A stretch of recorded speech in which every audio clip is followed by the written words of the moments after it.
ఒక గ్రామానికి చెందిన మహేష్ దాస్ అనే యువకుడు చక్రవర్తి ఉంగరం ఉన్న బ్యాగ్తో సందడిగా ఉండే ఆగ్రా నగరానికి తన అదృష్టాన్ని వెతకడానికి సిద్ధంగా ఉన్నాడు. హిందుస్థాన్ చక్రవర్తి నివసించే గ్రాండ్ ఫోర్ట్ వద్దకు చేరుకున్న మహేష్ దాస్ని ఇద్దరు గార్డులు స్టడ్ గేట్ వద్ద ఆపారు. అతను సరళంగా కనిపించినప్పటికీ అతను చక్రవర్తి దర్బార్కు సాక్ష్యంగా ఉంగరంతో ఆహ్వానించబడ్డాడని నమ్మకంగా పేర్కొన్నాడు.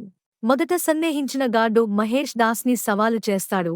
చక్రవర్తి తనకు ఇచ్చే ఏదైనా బహుమతిలో సగం తీసుకోవాలని పట్టుబట్టాడు.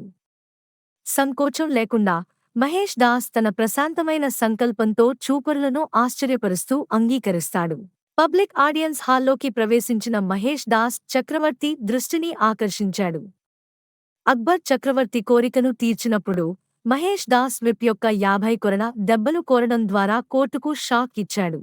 తన అసాధారణ అభ్యర్థనను వివరిస్తూ మహేష్ దాస్ గార్డు యొక్క అత్యాశను మరియు బహుమతిని పంచుకుంటానని వాగ్దానం చేశాడు. గార్డు ప్రవర్తనకు ఆగ్రహించిన అక్బర్ చక్రవర్తి అతన్ని శిక్షించి మహేష్ దాస్కు రాజా బీర్బల్ అనే బిరుదును ఇచ్చి అతన్ని కోర్టులోకి స్వాగతించాడు. ఇప్పుడు రాజా బీర్బల్ అని పిలవబడే మహేష్ దాస్ తన చిత్తశుద్ధి మరియు తెలివి కోసం చక్రవర్తి ఆస్థానంలో గౌరవప్రదమైన స్థానాన్ని సంపాదించుకున్నాడు. న్యాయంగా మరియు అన్యాయానికి వ్యతిరేకంగా నిలబడటానికి శాశ్వతమైన పాఠాన్ని మిగిల్చాడు.